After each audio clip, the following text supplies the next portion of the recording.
So it's finally here. The end of a series.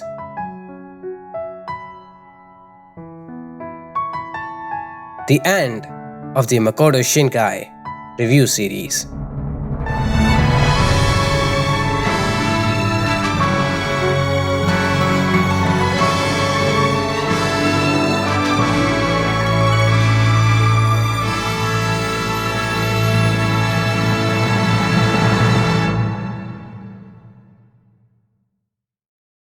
चलो consider करो कि you are someone who is young, optimistic and everything जो कि youth represent करता है, पर you lost in your veg.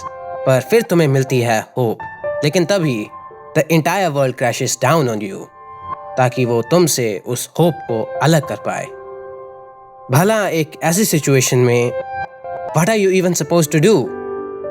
ठीक है, इस वीडियो को इतना सीरियस होने की जरूरत नहीं है। Let's lighten up the mood a bit. तो Weathering with You is the latest work of Makoto Shinkai, एक एनिमे डायरेक्टर जिसे तुम जानते होगे शायद एक छोटी सी मूवी योर नेम की वजह से। आई डोंट नो, कुछ लोगों ने शायद उसे देखा था। इट्स नॉट लाइक उसने कोई रिकॉर्ड ब्रेक किया था। Weathering with you was released in 2019 and surprise से इंडिया में भी रिलीज हुई थी, जिसे कि तुम देख पाए होगे if you were fortunate enough, which spoilers I was. लेकिन एक क्वेश्चन जो कि मैं इस वीडियो को स्टार्ट करने से पहले पूछना चाहता हूँ वो ये है कि coming from the success of Your Name, was Shinkai able to craft a film जो कि योर नेम के आगे लाइन अप होती है, या सिंपल शब्दों में is weathering with you better than your name? So let's talk about that. अगर स्टोरी की मैं बात करूं तो वो है अबाउट होदाका एंड हीरा के बारे में। Hodaka is a complete loser. In short वो एक फेलियर है और वो अपनी जिंदगी को छोड़ के टोक्यो में आ चुका है। क्यों? Well, who knows. और वहां से उसका काम है जितने हो सके अनजान लोगों को मिलना और of course to stare at their boobs if they happen to be a girl. वहां से कई और अनजान लोगों को मिलना और उनके साथ लड़ाई में पड़ना एंड फाइनली हीना से मिलना, जो कि सरप्राइज एक सनशाइन गर्ल है जो कि बेसिकली आसमान में से बारिश को साफ कर सकती है और सनशाइन को लेके आ सकती है। I don't know why I need to explain that. तो अगर मैं कैरेक्टर्स की बात करूं, वेदरिंग विद यू शिनकाई की फर्स्ट फिल्म है which has memorable side character. Shinkai के प्रीवियस वर्क जैसे कि 5 सेंटीमीटर पर सेकंड या your name had good characters, but वो सिर्फ मेन कैरेक्टर्स थे। आई कैन गारंटी कि उनमें से साइड कैरेक्टर्स को तुम मूवी देखने के बाद भूल जाओगे। But in Weathering with You, that is no longer the case. Shinkai brings out memorable side characters जिनके पास अपनी खुद की पर्सनैलिटी है, and it's a delight to watch these characters on the screen. And एक कैरेक्टर जिसके बारे में मैं स्पेसिफिकली बात करना चाहता हूँ वो है this one. नात्सुमी को जब मैंने पहले मूवी को रिलीज होने से पहले देखा था तो I thought, I'm pretty sure she's just gonna be in the movie for the boobs. And मैं गलत नहीं था. She has a lot of boob jokes in the film. Okay, I'm sorry. But I will say, she is the best girl in the whole movie. और मैं इतनी आगे भी जा सकता हूँ to say that she is the best character in the movie. Because जब भी वो स्क्रीन पे आती है, she is so entertaining कि वो तुम्हें कभी भी बोर नहीं होने देगी। भले ही वो कैरेक्टर्स के साथ इंटरेक्ट कर रही हो, फिल्म की मिस्ट्रीज के बारे में क्लूज ढूंढ रही हो, या होडाका के साथ टोक्यो में भटक रही हो। And talking of Tokyo, I feel like Weathering with You's strongest point is its setting. अब ध्यान रखो कि जब हम एनिमे की बात कर रहे हैं, टोक्यो की सेटिंग को यूज करना कोई नई बात नहीं है, लेकिन the way everything is constructed, I can easily say that this is one of the best representations of Tokyo in anime. और याद रखो, that's a big thing to say क्योंकि most anime किसी न किसी तरीके से टोक्यो को अपनी सेटिंग की तरह यूज करते हैं। पर तेंकिनोको में everything from the crowds to the posters to the people to the news broadcasting, everything lends a realism जो कि frankly most anime कभी अचीव ही नहीं कर पाते। इसे तुम कंपेयर कर सकते हो शिनकाई के प्रीवियस वर्क के साथ, जहां पर टोक्यो मेनली एक एस्थेटिक शहर होने की जगह और कुछ भी नहीं था, और इस रियलिज्म को काफी चीजें कंट्रीब्यूट करती हैं, मेनली द एनिमेशन के बारे में one of the first things जो कि तुम नोटिस करोगे वो ये है कि it looks way more anime. और अब तुम कहोगे it is anime you fucking idiot. लेकिन अगर तुम शिनकाई के वर्क्स को ध्यान से देखोगे तो ये क्लियर है कि शिनकाई के films don't really have the standard anime look, they fall more on the photo realistic sides of thing.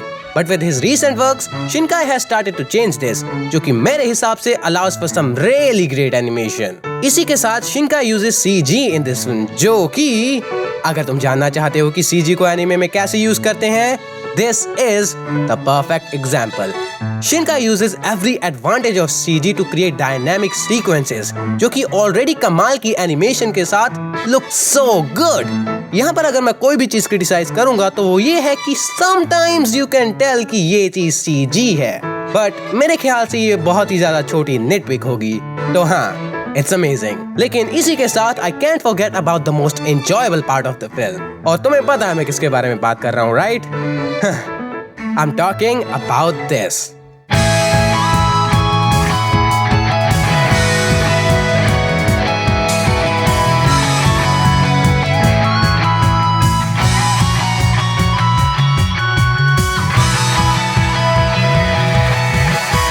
Your Name की तरह ही एनिमे का OST was done by Radwimps, and man, the boys just killed it again. I don't really have anything जो कि मैं यहाँ पर add कर सकता हूँ except the things जो कि मैं already अपने Your Name के रिव्यू में कह चुका हूँ। म्यूजिक फिर से फिल्म का one of the most important element है। It is used so well with the events and scenes कि the entire film feels like a music video. लेकिन नई चीज है the inclusion of Toko Miura on the vocals for many songs, जो कि OST को वो एक्स्ट्रा फ्लेवर देता है, which I just love. और एक छोटी सी चीज जिसके बारे में मैं बात करना चाहता हूँ वो ये है कि how Radwimps build scenes up. They use toned down versions of certain songs ताकि वो एक्चुअल ट्रैक को और ज्यादा मीनिंग दे पाएं। तुम ये चीज नोटिस करोगे कि डिफरेंट सीन्स, ग्रैंड एस्केप और Is There Still Anything Love Can Do के बहुत ही सिंपल वर्जन्स को यूज करते हैं। This helps in the final scene when all these emotions are ramped up to 11 और म्यूजिक लेयर्स पे लेयर्स बिल्ड करता है, kinda like Your Name. Shit, मैं फिर से उसी क्वेश्चन पे आ गया। लेकिन लेट्स बी ऑनेस्ट, मुझे तुम्हें यहाँ पर कुछ भी बताने की जरूरत नहीं है। इस पॉइंट तक सबको पता है कि योर नेम कितनी कमाल की मूवी है। हाँ, वेडिंग विद यू एक शिनकाई फिल्म है, पर ये किसी भी तरीके से योर नेम से बेहतर नहीं है। Your name is a great film, लेकिन वेडिंग विद यू कुछ इतनी खास नहीं है। तो हाँ, definitely wedding With you your name से बेहतर बिल्कुल भी नहीं है। क्या तुमने मुझे कुछ ऐसा बोलने के लिए एक्सपेक्ट किया था? मैं तुम्हें ब्लेम नहीं करूंगा। इस पॉइंट तक लगभग हर कोई बात कर चुका है कि कैसे Weathering With You is not as good as Your Name. People have criticised this movie to death. ऐसी बातें कहते हुए कि कैसे ये सिर्फ योर नेम की इंफीरियर कॉपी है, कैसे होदाका की choice is just a brat जो कि रियलिटी को एक्सेप्ट नहीं कर सकता। And you know, it just hurts to see such a great movie not being appreciated for what it is. लोग कई चीजें कहते हैं, how the movie is not engaging, how the story and the plot are a mess. People really think ये सिर्फ एक mediocre film है। लेकिन then you look into these people, most of them think कि Shinkai's best work Your Name या 5 centimeters per second है, and they say that most of his other works are just mediocre. Now I don't think that's a bad opinion to have. अगर तुम्हें वो works पसंद नहीं है, that's totally fine. मैं ये नहीं कह रहा हूँ कि you have to like them, but I get something from that. I get कि these people don't actually understand the Shinkai style. शिनकाई के वर्क्स एक ऐसे स्टाइल में बने होते हैं जो कि रियली सटल होता है, वो तुम्हें चीजें बहुत ही सटल वे में दिखाता है। लेकिन the thing that breaks my heart even more is कि someone who I follow for a lot of my work said this. Kimi no Na wa की एक बहुत ही अच्छी क्वालिटी मुझे ये लगती थी कि उसमें इमोशंस बहुत ही ज्यादा सटल थे। लाइक मेन कैरेक्टर्स का अचानक से रो देना लेकिन उस चीज को एक्सप्रेस नहीं करना, वो सच में बहुत अच्छा था। Compare to that, Tenki no is more expressive. Rajat, I love you, but I just can't agree with you on this, man. मैं agree करूंगा कि Weathering with You is a much more expressive film. उसके characters अपने emotions को out loud express करते हैं, but it's still made in that Shinkai style.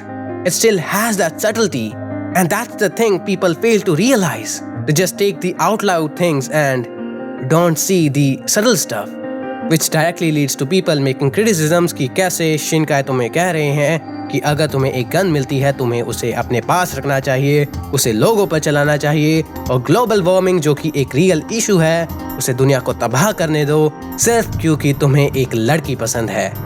That's not what the film is about. It's a movie for Christ's sake. Even more, it's a Shinkai movie. ज़्यादातर opinion जो कि मैंने movie पे सुने हैं वो दो चीज़ों में से एक हैं, कैसे अगर तुम उसकी जगह होते तो तुम भी वही करते, या कैसे it was ignorant of Hodaka to choose Hina over the weather. And मेरे लिए ये दोनों चीजें गलत हैं। जैसे कि मैंने पहले कहा, subtlety is the key to getting this film. Weathering with You has a lot of subtle stuff. उनमें से एक है this little character moment between Natsumi and Keisuke, जहाँ पर केसके बैठा सिगरेट और दारू पी रहा होता है and Natsumi mocks him कि कैसे उसका तरीका गिल्ट को प्रोसेस करने के लिए ओल्ड फैशन्ड है। The film just uses this little character moment ये एस्टैब्लिश करने के लिए कि कैसे जो चीजें वहां पर केसके सोच रहा है right there, वो चीजें पिछड़ी हुई हैं। एंड यही से केसके speaks words that just click into place. 人柱一人で狂った天気が元に戻るんなら俺は歓迎だけどね。っていうかみんなそうだろう。 They just use this little character moment to establish कि कैसे जो लोग सोच रहे हैं कि कैसे उन्हें एक इंसान को वेदर के लिए सैक्रिफाइस कर देना चाहिए, वो सोच पिछड़ी हुई है। एंड आई रियली थॉट कि लोग शिनकाई को इस चीज के लिए क्रिटिसाइज करेंगे। बाय नो वे ये एक बैड कैरेक्टर मोमेंट है। फिल्म, थिएटर, लिटरेचर ने बार बार इस टेक्निक को यूज किया है। पर for a man like Shinkai who was able to convey such emotions in such a subtle way in his other works, this really felt much more open and मुझे लगा था कि इस चीज के लिए लोग शिनकाई के पीछे जाएंगे और वो गए भी, पर not for the same reason. लोगों ने शिनकाई को इस चीज के लिए क्रिटिसाइज किया कि कैसे वो इस मूवमेंट को यूज कर रहे थे तुम्हें ये बताने के लिए कि अगर तुम्हें एक ग्रुप को बचाने के लिए एक इंसान को सैक्रिफाइस करना चाहिए तो वो एक पॉजिटिव चीज है। और फिर तुम लोग कहते हो कि वेदरिंग विद यू एक सटल मूवी नहीं है। कई लोग वेदरिंग विद यू के क्लाइमैक्टिक मोमेंट्स को या तो क्रिटिसाइज करते हैं या वो कोई ना कोई रीजन बना लेते हैं जिसे सपोर्ट करने के लिए कि कैसे होदाका की चॉइस सही या गलत है। But the thing both kind of this people get wrong कि वो कहते हैं कि ये फिल्म एक मैसेज है about global warming, about climate change, and वो चीज कंप्लीटली रॉन्ग है। All that stuff in the movie is symbolism. और यहाँ पर मैं बुद्धिस्ट कल्चर और रिलीजियस सिंबलिज्म की बात नहीं कर रहा। हाँ, those things exist in the movie, पर मुझे नहीं लगता कि वो किसी भी तरीके से फिल्म के एक्चुअल थीम्स को इफेक्ट करती हैं।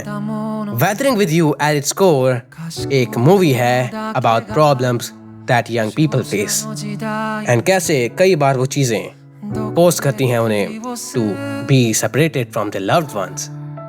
जैसे कि पहले है प्रॉब्लम्स जो कि होडाका फेस करता है when he comes to Tokyo, and contrasting that we have Keisuke who's an adult, and उसके बाद अपनी खुद की set of problems है।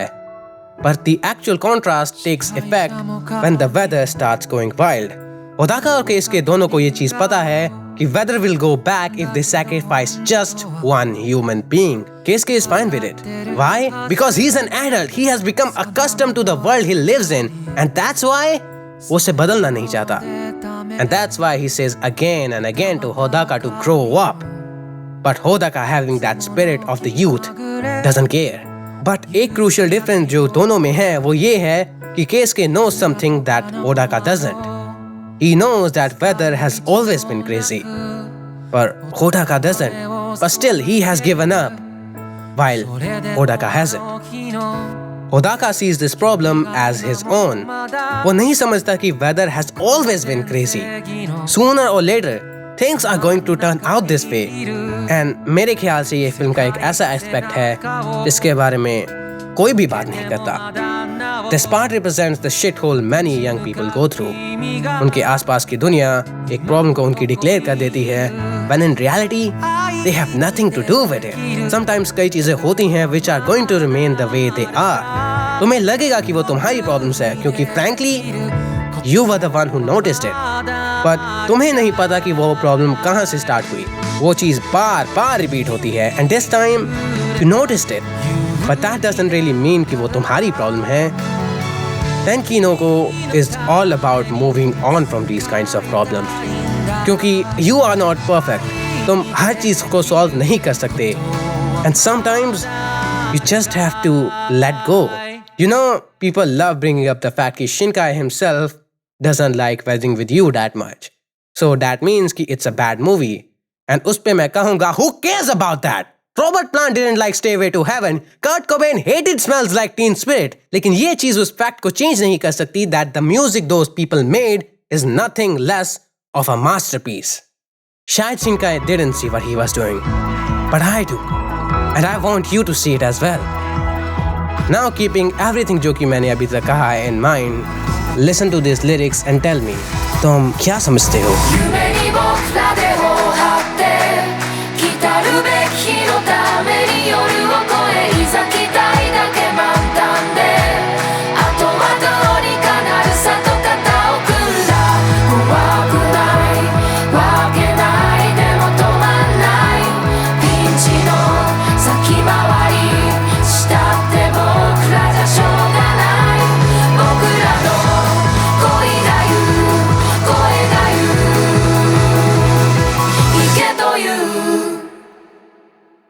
Now that मैं अब तुम्हें ये सभी चीज़ें बता चुका हूँ, the best advice जो कि मैं तुम्हें दे सकता हूँ वो ये है कि go rewatch this film. हाँ, कई लोग कहते हैं कि फिल्म की एक्चुअल वैल्यू थिएटर से बाहर कभी थी ही नहीं. मतलब अगर तुम इसे थिएटर से बाहर देखोगे तो it's not all that good.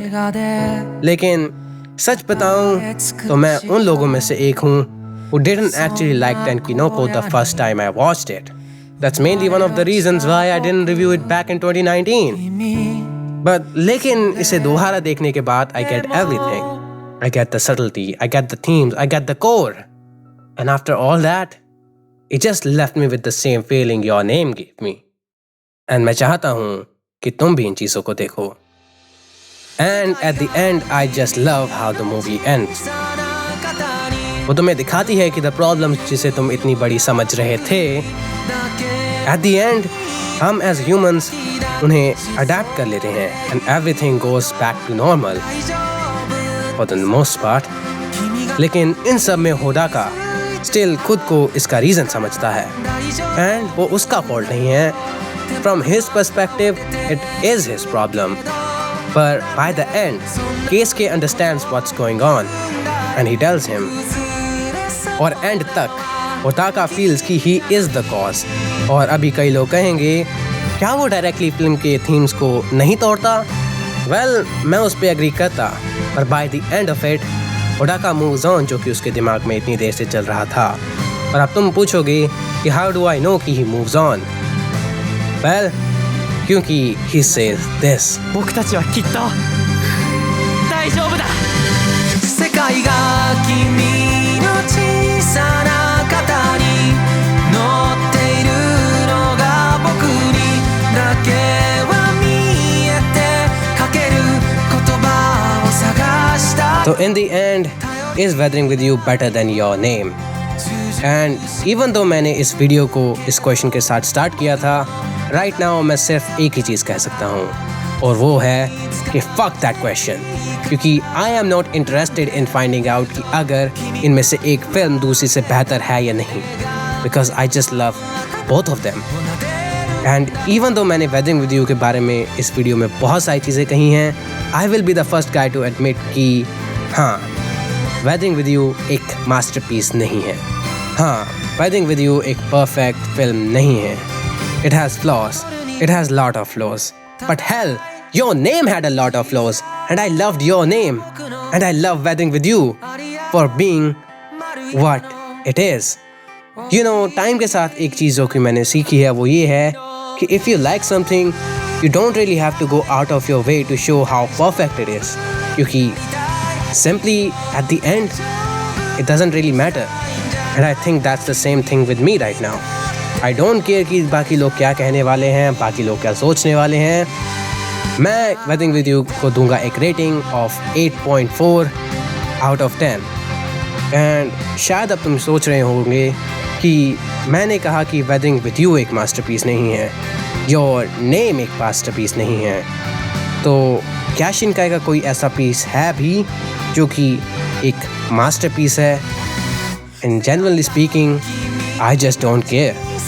Shinkai works connect with you on a scale that is much deeper than having just good story, good characters, animation and sound.